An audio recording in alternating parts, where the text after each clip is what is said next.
নমস্কার, দেখছেন talk to Bangla. আমি অভিষেক রয়েছে আপনাদের সাথে। এই মুহূর্তে যে খবর নিয়ে আলোচনা করব, ভারত বাংলাদেশ সীমান্তে কিন্তু কাঁটাতার দেওয়া নিয়ে একটা চরম বিশৃঙ্খলা তৈরি হয়েছে এবং সেই বিশৃঙ্খলা কিন্তু দিনে দিনে যেন বেড়েই চলেছে। আপনাদের মনে থাকবে কয়েকদিন আগে একটি ভিডিও ভাইরাল হয়েছিল সোশ্যাল মিডিয়াতে। আমরা সেখানে কিন্তু দেখেছিলাম ত্রিপুরার ঊনকোটি বলে একটি জায়গায় রীতিমতন বিএসএফ জওয়ানদের মারতে আসছেন যারা বাংলাদেশ থেকে চোরাচালানকারী, এবং সেই রকম ঘটনা কিন্তু পশ্চিমবঙ্গের যে সীমান্ত রয়েছে বিভিন্ন, যেখানে জলপাইগুড়ি, মালদা, বিভিন্ন যে জায়গাগুলোতে বাংলাদেশের সঙ্গে একদম সংলগ্ন এরিয়ায় যুক্ত, সেখানে নতুন একটি সমস্যা দেখা যাচ্ছে যে বাংলাদেশের বহু মানুষ বহু বছর ধরে বিনা অনুমতিতে, বিনা তাদের কাছে কোনো পাসপোর্ট নেই, তাদের কাছে কোনো রকম কোনো কাগজপত্র নেই, এবং ভারতবর্ষেও যে তারা এত বছর ধরে আছে তারা লোকাল কোনো রকম আইডেন্টিটি প্রুফ দেখাতে পারছে না। এবং বিএসএফ কিন্তু এখন তুলতে গিয়ে তাদেরকে রীতিমতন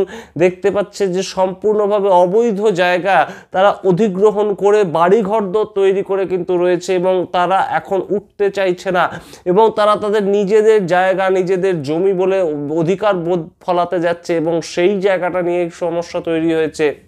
ভারত বাংলাদেশের বিভিন্ন এলাকা জুড়ে কিন্তু এই মুহূর্তে কাঁটাতার বসানোর কাজ চলছে। আপনারা জানেন মূলত তিনটি রাজ্য ভারতবর্ষের মধ্যে, পশ্চিমবঙ্গ, ত্রিপুরা এবং আসাম, এই তিনটে রাজ্যকে কিন্তু কেন্দ্র করে রয়েছে বাংলাদেশের বর্ডার, এবং বাংলাদেশের অবস্থা খারাপ হওয়ার পর থেকে কিন্তু এই কাজ করতে উদ্যত হয়েছে বিএসএফ। কিন্তু পশ্চিমবঙ্গের ক্ষেত্রে সেই কাজ করতে বিএসএফ বাধা পাচ্ছে। তার কারণ হিসেবে বিএসএফের যেটা বক্তব্য যে ভারত বাংলাদেশের যে বর্ডার দিতে যাবে সেইখানে পশ্চিমবঙ্গ রাজ্য সরকারকে জমি দিতে হবে, এবং জমি না দিলে কখনোই কেন্দ্রীয় সরকার সেইখানে কাটা তার দিতে পারবে না, এবং সেই জমি এতদিন ধরে অধিগ্রহণ করা হলো না কেন। এবং প্রশ্ন যেটা উঠছে যে এখনো পর্যন্ত সরকার এতটা উদাসীন থাকছে কি করে।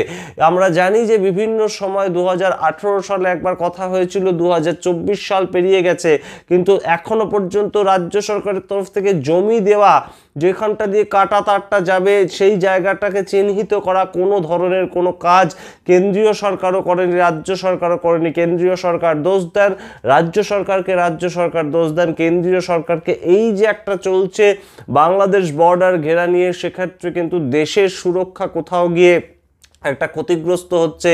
এবং এই মুহূর্তে বাংলাদেশে যখন রীতিমতন একটা উত্তপ্ত পরিস্থিতি, তখন কিন্তু মানুষের হাতে, বাংলাদেশে সাধারণ নিম্ন মধ্যবিত্ত মানুষের হাতে টাকা পয়সা কমছে, তাদের টাকার যোগান কমছে, এবং তারা কিন্তু চোরাচালানকারী ঠিক ততটাই বেড়ে যাচ্ছে। এবং সেই পরিস্থিতিতে ভারতবর্ষ কিন্তু তাদের নিয়ারেস্ট দেশ, যেখানে তারা সম্পূর্ণ বিনা কোনো রকম অসুবিধায়, কোনো রকম আটকানো ছাড়াই বিভিন্ন জায়গাগুলো দিয়ে তারা কিন্তু অনুপ্রবেশ চালাতে পারছে, এবং ভারতবর্ষে এসে বিভিন্ন দ্রব্যাদি তারা চোরাচালানকারী হিসাবে বিক্রি করে তারা বেশ কিছু অর্থ সঞ্চয় করে আবার দেশে ফিরে যেতে পারছে। সুতরাং এই যে জায়গাগুলো চিহ্নিতকরণ, এই চিহ্নিতকরণ সবচেয়ে গুরুত্বপূর্ণ এই মুহূর্তে ভারত বাংলাদেশ বর্ডারে, এবং সেইটা করতে গিয়ে কিন্তু বিএসএফকে বেশ খানিকটা বেগ পেতে হচ্ছে। আমরা জানি না এই কাজ কবে হবে, তার কারণ বিভিন্ন জায়গায় একটা যেখানটা দিয়ে কাটা তার যাবে সেটা আগে চিহ্নিত করতে হবে, তারপর সেই কাটা তার যেখান দিয়ে যাবে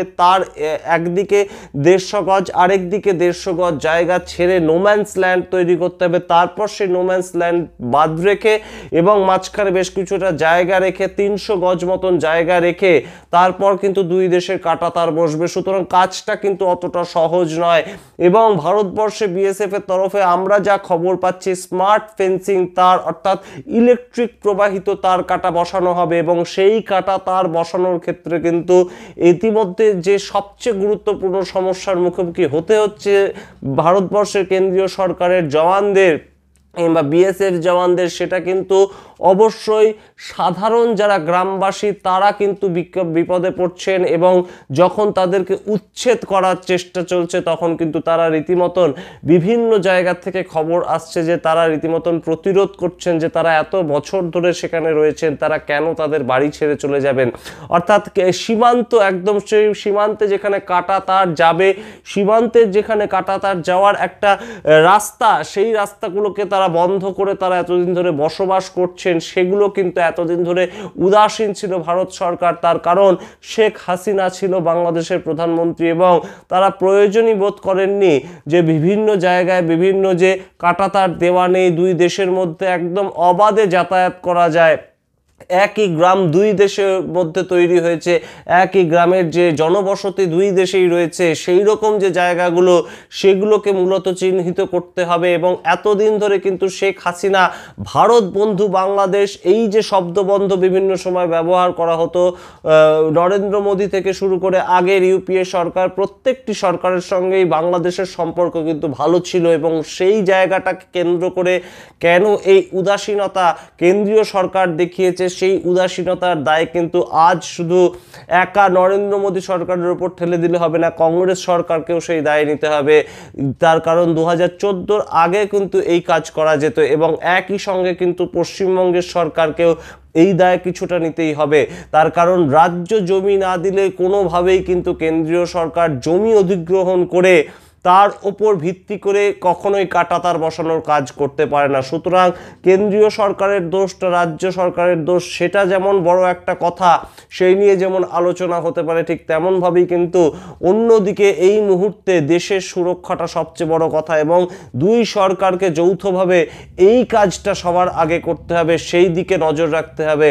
আমরা অবশ্যই নজর রাখবো যে কবে এই কাজ হচ্ছে এবং মুখ্যমন্ত্রী মমতা বন্দ্যোপাধ্যায়ের উদ্যোগে বিভিন্ন যে আধিকারিকরা তারা বিএসএফ জওয়ানদের সঙ্গে শুরু করে কেন্দ্রীয় যে আইএএস অফিসার আছে তাদের সঙ্গে কথা বলার মাধ্যমে রাজ্য থেকে জমি দেওয়া হচ্ছে এবং সম্পূর্ণভাবে পশ্চিমবঙ্গের যতটা সীমান্ত আছে সম্পূর্ণটা ঘেরাও করে দেওয়া যাচ্ছে কাটা তার দিয়ে এবং স্মার্ট ফেন্সিং তার দিয়ে। আমরা অবশ্যই নজর রাখবো যে ভারত বাংলাদেশ সীমান্তের 1 কিলোমিটার জায়গাও যাতে আর কোনোভাবেই খোলা না থাকে যেখান দিয়ে অনুপ্রবেশ হতে পারে, সেটা অবশ্যই যেন ভারত সরকার এবং রাজ্য সরকার নিশ্চিত করে। এবং অবশ্যই তার সঙ্গে ত্রিপুরা এবং আসাম এই দুটো স্টেটেও কিন্তু বেশ কিছুটা অংশ, সব মিলিয়ে কিন্তু আর প্রায় 800 থেকে 850 কিলোমিটার জায়গা কিন্তু এখনো কাটা তার দেওয়া নেই ভারত বাংলাদেশ সীমান্তে, 3টি রাজ্য মিলিয়েই। সুতরাং সেই কাজ কিন্তু অবশ্যই 3টে রাজ্যের সরকারকেই করতে হবে। এবং অবশ্যই আমরা জানি ত্রিপুরা এবং আসামে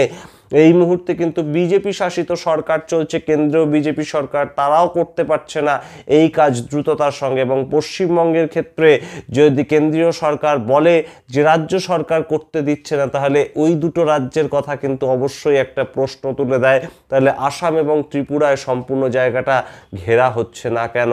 সেই প্রশ্ন আমরা আপনাদের সামনে তুলে ধরলাম। বিভিন্ন প্রশ্ন আপনারা কমেন্ট বক্সে কমেন্ট করে জানান আপনারা কি মনে করছেন এই বিষয়ে। এই মুহূর্তে দেশের সুরক্ষা কতটা ঠিক প্রয়োজনীয় এবং ভারত বাংলাদেশ সীমান্ত দিয়ে যে অনুপ্রবেশ ঢুকছে তার মাধ্যমে জঙ্গি যে হামলা হওয়ার একটা প্রবণতা তৈরি হয়েছে, বিভিন্ন জায়গা থেকে দেশের বিভিন্ন জায়গা থেকে জঙ্গিদেরকে পুলিশ এবং সিবিআই সিআইডি বিভিন্ন তদন্তকারী সংস্থা তারা খুঁজে বের করছে, সেই জায়গাটা নিয়ে আপনারা কতটা মনে করছেন যে বাংলাদেশ ভারতবর্ষের বর্ডারটা আগে সিল করতে হবে? কি মনে করছেন অবশ্যই কমেন্ট বক্সে কমেন্ট করে জানান। ভুলবেন না টক টু বাংলা ইউটিউব চ্যানেলটিকে সাবস্ক্রাইব করতে।